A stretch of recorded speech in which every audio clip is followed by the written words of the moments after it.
आज हम आर्टिकल 370 उससे जुड़े प्रावधान और हाल ही में उस पर सुप्रीम कोर्ट का क्या डिसीजन आया है, इस बारे में चर्चा करते हैं। भारत की आज़ादी के समय 1947 में जम्मू कश्मीर के शासक महाराज हरि सिंह थे। वे उस समय ना तो भारत में शामिल होना चाहते थे और ना ही पाकिस्तान में, बल्कि वह एक स्वतंत्र राज्य रखना चाहते थे। किंतु 20 अक्टूबर 1947 को आज़ाद कश्मीर सेना ने पाकिस्तान के साथ मिलकर कश्मीर पर आक्रमण कर दिया और उसके बहुत सारे हिस्से पर कब्जा कर लिया। तब महाराज हरि सिंह ने जम्मू कश्मीर की रक्षा के लिए शेख अब्दुल्ला की सहमति से जवाहरलाल नेहरू के साथ मिलकर 26 अक्टूबर 1947 को भारत के साथ जम्मू कश्मीर के अस्थायी विलय की घोषणा की और instrument of accession of Jammu Kashmir to India पर सिग्नेचर किया, जिसके अनुसार जम्मू कश्मीर के लिए स्पेशल प्रोविज़न बनाए जाएंगे और इसके तहत ही आर्टिकल 370 को भारत के संविधान में इंक्लूड किया गया। और यही आर्टिकल 370 जम्मू कश्मीर को स्पेशल स्टेटस देता है कि वह भारत के बाकी लॉ जम्मू कश्मीर में प्रभावी नहीं होंगे। आर्टिकल 370 के अनुसार जम्मू कश्मीर ने सिर्फ 3 विषय भारत के हवाले किए। ये थे रक्षा मामले, विदेशी मामले और दूरसंचार के मामले। भारत के संविधान में 17 अक्टूबर 1949 को आर्टिकल 370 को जगह दी गई। इसके तहत ही राज्य को यह अधिकार मिल गया कि वह अपना खुद का संविधान बना सकता था और इसी के तहत जम्मू कश्मीर ने अपना खुद का एक अलग संविधान बनाया, जिसमें आर्टिकल 35A को शामिल किया गया। आर्टिकल 35A क्या है? अनुच्छेद 35A जम्मू कश्मीर की विधानसभा को स्थायी नागरिक की परिभाषा तय करने का अधिकार देता है। संविधान के इस अनुच्छेद को 14 मई 1954 को लागू किया गया था। यह आपको संविधान की किसी भी किताब में नहीं मिलेगा। आज तक संविधान सभा या संसद की किसी भी कार्यवाही ने इसे संविधान का हिस्सा बनाए जाने के संदर्भ में किसी संशोधन या बिल का जिक्र नहीं किया है। इस अनुच्छेद को लागू करने के लिए तत्कालीन सरकार ने आर्टिकल 370 के अंतर्गत प्राप्त शक्ति का ही प्रयोग किया था और इसके आदेश को तत्कालीन राष्ट्रपति डॉक्टर राजेंद्र प्रसाद ने 14 मई 1954 को लागू किया था। इस आदेश को राष्ट्रपति द्वारा पारित किए जाने के बाद भारत के संविधान में जोड़ दिया गया। अनुच्छेद 35A धारा 300 आर्टिकल 370 का ही हिस्सा है। इस आर्टिकल के तहत जम्मू कश्मीर के अलावा भारत के किसी भी राज्य का नागरिक ना तो वहाँ पर कोई संपत्ति खरीद सकता है और ना ही वहाँ का नागरिक हो सकता है।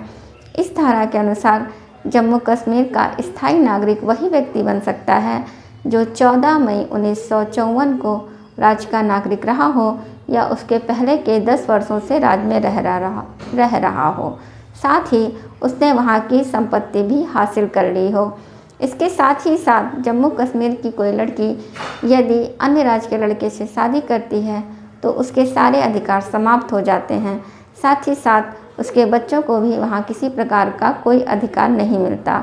लेकिन यदि वही जम्मू कश्मीर की लड़की पाकिस्तान के नागरिक से शादी करती है तो उसकी नागरिकता भी बनी रहती है। साथ ही पाकिस्तान का वह नागरिक भारत का भी नागरिक हो जाता है, क्योंकि जम्मू कश्मीर में 2 प्रकार की नागरिकता है, एक भारत की और दूसरी जम्मू कश्मीर की। तो जम्मू कश्मीर का नागरिक होने के साथ ही वह भारत का भी नागरिक खुद ब खुद बन जाता है। अनुच्छेद 35A से जम्मू कश्मीर सरकार को वहाँ की विधानसभा के स्थायी निवासी की परिभाषा तय करने का अधिकार मिलता है। इसका मतलब यह है कि राज्य सरकार को यह अधिकार है कि वह आज़ादी के वक्त दूसरी जगहों से आए शरणार्थियों और अन्य भारतीय नागरिक को जम्मू कश्मीर में किस तरह की सुविधाएं दे अथवा ना दे। संविधान का किसी भी प्रकार का संशोधन वहाँ स्वतः लागू नहीं होता। राष्ट्रपति के विशेष आदेश से ही उसे लागू किया जा सकता है। आर्टिकल 370 के प्रावधान वहाँ 17 नवंबर 1952 से लागू हैं। आर्टिकल 370 एक टेम्परेरी प्रोविज़न था और इसी में आर्टिकल 370 को हटाने का भी प्रोविज़न दिया गया है।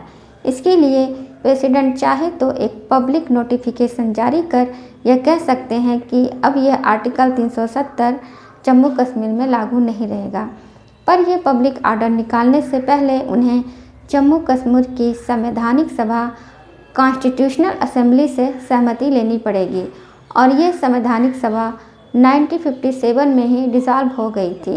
इसी वजह से आर्टिकल 370 को हटाया नहीं जा पा रहा था। इसको हटाने के लिए ही तत्कालीन राष्ट्रपति रामनाथ कोविंद ने the constitution application to Jammu Kashmir order 2019 को पारित किया, जिसने 1947 के instrument of accession of Jammu Kashmir to India के ऑर्डर को रिप्लेस कर दिया। इस प्रकार जम्मू कश्मीर से आर्टिकल 370 समाप्त हो गया, साथ ही साथ आर्टिकल 35A भी समाप्त हो गया और जम्मू कश्मीर को दो भागों में बांटकर दो केंद्र शासित प्रदेश, एक जम्मू कश्मीर और दूसरा लद्दाख 5 अगस्त 2019 को बना दिए गए। सरकार के इसी फैसले को चुनौती देने के लिए लगभग 23 याचिकाएं सुप्रीम कोर्ट में दायर की गई थीं और सुप्रीम कोर्ट ने in article 370 of the constitution के मामले में 5 जजों की संवैधानिक पीठ ने, जिसमें chief justice KY Chandrachud, justice Sanjay Kishan Kaul, justice Sanjiv Khanna, justice BR Gavai और जस्टिस सूर्यकांत शामिल थे, 11 दिसंबर 2023 को एकमत से यह फैसला सुनाया कि आर्टिकल 370 को हटाने का फैसला संवैधानिक था और संविधान के सभी प्रावधान जम्मू कश्मीर पर भी लागू होते हैं। 370 को हटाने में किसी प्रकार की कोई दुर्भावना नहीं थी। साथ ही साथ जम्मू कश्मीर में 30 सितंबर 2024 तक चुनाव कराने के निर्देश भी सुप्रीम कोर्ट ने दिए। साथ ही यह भी कहा कि आर्टिकल 370 एक अस्थायी प्रावधान था। जम्मू कश्मीर भारत का एक अभिन्न अंग है और जम्मू कश्मीर के पास कोई आंतरिक संप्रभुता नहीं थी। इस प्रकार हमने देखा कि आर्टिकल 370, 35 से क्या थे, उससे जुड़े विवाद क्या थे और सुप्रीम कोर्ट का इस पर क्या निर्णय in article 370 of the constitution case में आया है। धन्यवाद।